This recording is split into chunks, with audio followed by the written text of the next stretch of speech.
Greetings and salutations, everybody. Welcome to another little comparison video here. I actually had a request for a video like this and had the idea myself as well when these films came out. And I wanted to put something together finally, even though I feel like I'm about a year late, which is for Dune versus Dune. Meaning David Lynch's Dune from 1984 compared to Denis Villeneuve's Dune from 2021 and 2024. And like my Nosferatu 2024 versus Dracula 1992, I think I may have an unpopular opinion on this one.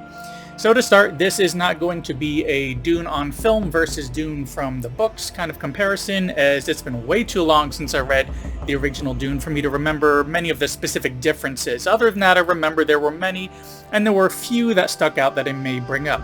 This will instead be more about the overall presentation and which one I prefer, but also, like that Nosferatu versus Dracula, let me just put it out there that I really enjoy both interpretations of this film. I even have the 4K versions of all of them, and on physical media here. So this will not be a this one rocks, this one sucks kind of video. It's just going to be kind of the comparison and why I enjoy one over the other.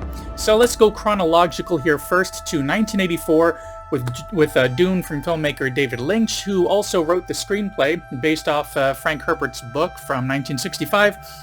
Lynch had quite the task on his hands with this one, as the book is pretty deep, drawn out, political and spiritual, and that's not to mention all the sci-fi aspects which create these worlds which are hard to imagine and even more difficult to produce on screen. Throw on top of all that, Lynch only had theatrical length feature experience with Eraserhead and Elephant Man before this, so he definitely had a lot on his shoulders. But not to go into too much about Lynch himself, sticking just to the final product of the film that he was able to put together. Now, I had missed this one on its first run, and even in its early cable days. I think I'd seen little bits and pieces here and there, but I hadn't gotten around to watching it until sometime in the 90s, where I caught some of it, like almost all of it from the start on cable, and then that week I purchased it on Laserdisc. Yeah, Laserdisc, that's how long ago it was, so I could watch it from the beginning. Now, I did take to it right away. The entire production was so unique compared to most of the sci-fi I'd grown up with, between reproducing these vast deserts, the costuming, the color palette, aspects of the story which pulled me into this world, such as moisture farming, the contrast between living in cities versus living deep underground, the political side of things, this family taking over and running the Arrakis spice mining operation from the Harkonnens, which is how it was pronounced in this iteration, later pronounced Harkonnens. And especially like this whisper, that inner monologue that they had running to bring certain aspects from the book to screen which usually would be missed. I feel it was a really interesting way to kind of bring those aspects of the storytelling to screen, having a whispered inner monologue to kind of fill us in on certain aspects of what's going on in the story or what's going on with this character and what they're thinking. It was kind of weird, and it was a little difficult to get used to at first, but eventually throughout the film, I found it to be a really great way to kind of speed up certain aspects of the storytelling. And on top of all that, all the performances stood out, and at times it felt like there was almost like a feel like a soap opera kind of aspect brought into the mix as well, because there's so much going on. And the overall style for everything made this world feel very real and lived in. Now we throw on top of all that, we get a very pounding soundtrack, most of which provided from the band Toto, which sounded like a mix between the usual very triumphant sounding sci-fi movie soundtrack with electric guitar, and we really do have something special with this one. But not all is good, of course. Some feel that the film drags here and there, which I can agree with, especially on that first time viewing. It's a very political film. If one doesn't really pay attention, they can kind of lose track of what's going on, lose track especially of the sense of time passing, which is probably the most difficult aspect to bring to screen, is just how long it was from the time that the Atreides family had landed until the Emperor is confronted and we get our nice happy ending. And of course, some also feel that the inner monologue is distracting, or that, looking back, some of the VFX are dated. And while this video is not meant to really compare the films to the book, the addition of the weirding module, some people who had read the book kind of had an issue with, because this was created just for this film and only for this one interpretation.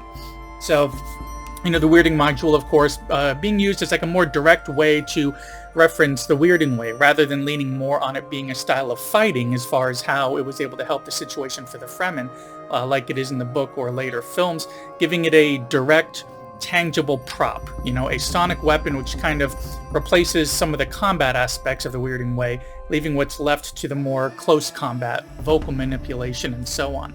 But for me, even though it wasn't in the book, I actually really enjoyed this aspect and I found it really interesting.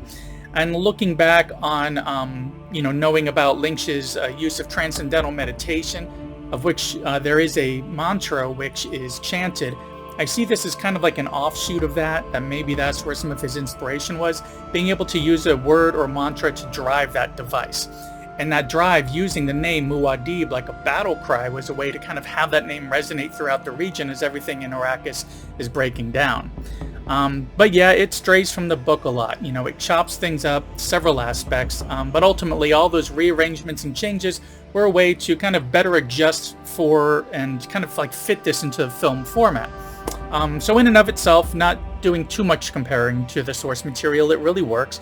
A unique sci-fi story about the politics of occupation, the control of vital resources, how that occupation affects the local native population especially, and the changing of sides throughout the occupation, similar to what we'd seen later on in films such as Dances with Wolves or Avatar. This crazy desert world and how life can even exist or even thrive there.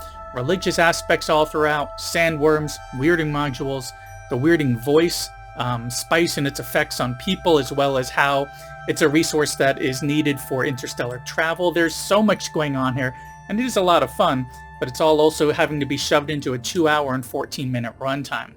Now, I know that there was a Sci-Fi Channel show for Dune. I believe there were 2 of them, but I only really checked out a few episodes back in the day, and I never really got into them. But I thought, well, that was it. There's no way we're going to get a third interpretation of this story. Or so I thought, because then in 2021, we got another Dune film, Dune Part 1 from filmmaker Denis Villeneuve, who directs and had also worked on the screenplay. Now, following the same initial book in the series as the one in 84 did, this one was split into 2 films, something which I didn't know until the opening credits. But this one definitely stuck closer to the book, didn't have the weirding modules, and it tried to give us more, considering they had 2 films to work with instead of only 1. And what it gave was equally stunning, particularly when it came to the overall production design and VFX. With more money, more time to work, and more runtime to work with, they were really able to bring a lot more of the politics and religion into it as well. Get into that weirding way a bit more, especially in that they had time to work in more aspects of what it is rather than just using the weirding module as a quick way to get to gain an edge over the antagonists in a fight. Plus this whole idea of like this lineage of the Bene Gesserits and Paul's importance, they really had a lot of time to go into that. As for the design, it's definitely gorgeous. It's also a bit more realistic, as everything looks like an evolution of where we are now. You could kind of see this as being something in the future, but it still has an artistic sense that's so different from the first film that it really feels like its own thing. Now, to go along with the increased focus on politics and religion, we then, because of that, have a lot more time to also increase the drama as well.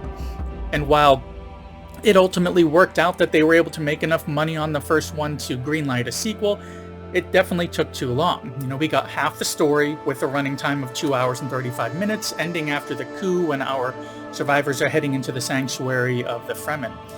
Without Part 2, this just doesn't work. And Part 2 took another 2 to 3 years to come out, and itself is running at 2 hours and 46 minutes. Now, while this one, this iteration of Dune does excel in how realistic this world is that they built and additional details on the religious, political, and overall dramatic aspects of it, it took 2 films spread out over 3 years with a total running time of 5 hours and 41 minutes. It's a really long journey for that story, and I've mentioned, the book a few times, even though this isn't a direct comparison to the book so much as, one to another, but just to kind of show why they had some of the differences that they do. So both versions of Dune definitely have their pluses and minuses. The first one had to really chop things up, make some changes, create the weirding module, add this heavy guitar-driven soundtrack, force as much as they could into 2 hours and 17 minutes. It's quick, to the point, and a lot of fun at how it stands out from other sci-fi films. How strange it is, even with some of the dated VFX. Whereas our other interpretation, our more recent one, sticks a lot closer to the source material, because they had a lot more time to work with and they could spread it out over 2 films, but it takes 5 hours and 41 minutes to tell that same story. Looks a bit more realistic, pumps up the drama and politics and religion. But though the new one has been getting a lot of attention, a lot of well-deserved attention and Oscar nominations, I kind of side with the original to be my favorite. Now, to be clear, like in the Nosferatu vs. Dracula video, which I will link to at the end, I love both interpretations of this, but the original wins me over for 2 reasons. Neither one has to do with nostalgia, that would be a third one. But first, it's wrapped up. At the end, we feel like the prophecy's been fulfilled, we won, all is well, and it feels uplifting in how it's presented. Where the newer version feels like a bit more of a downer, ending with, well, we won, but just as the prophecy and visions foretold, we are now going to be in a holy war. So there's some bad times ahead. And when you break down the original, you can kind of get that feel as well, but for the most part, it feels a bit more fun and exciting and triumphant by the end. So the original feels much more self-contained, less of any loose ends. And that brings us to my second reason for liking the original one more, was the runtime. The original tells that story as best as they can in 2 hours and 17 minutes. And while the newer one with those 2 films takes 5 hours and 41 minutes. So to see that interpretation of the story is quite a long journey, definitely one which is rough to fit into one day, much less one sitting.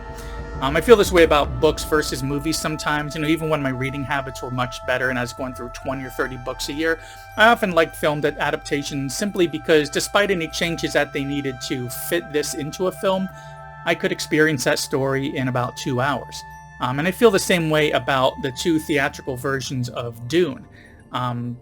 It takes a lot to get through that. So we have one is quick, done in one sitting, not as deep or dramatic, strays a lot more from the source material if you're taking that into account, whereas the newer ones will take 2 sessions and is over twice the length. But it's also deeper, there's more going on, follows the source a bit more if you're a fan of the source material. So you see, I really do love them both, but ultimately David Lynch's interpretation is the one that I cling to and I have the most fun checking out. And speaking of checking out, thanks for checking out this little video here for Dune vs. Dune, which at the time of this video, Dune from 1984 is available on HBO Max and paid rental. Dune from 2021 is available on Max, paid rental, and Tubi. And Dune 2 from 2024 is available on Max, Netflix, which is weird that they don't have part 1 there.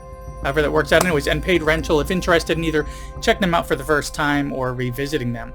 Like I said, one I feel is, a bit better in that it's quicker, it's more exciting, fast-paced, with some portions, while the other is great because it's a much deeper, dramatic, and kind of realistic story, but takes over twice as long to tell. Anyways, that's all I've got for this one. Thanks for coming by and sticking around to the end. I have a few links coming up here in just a moment. If you enjoyed this video, please give me a thumbs up, and if not already subscribed, consider subscribing and hitting that little bell icon to get notifications for when I put up new content, which is usually 1 to 3 times a week. Thanks again for coming by, and I will see you in the next one.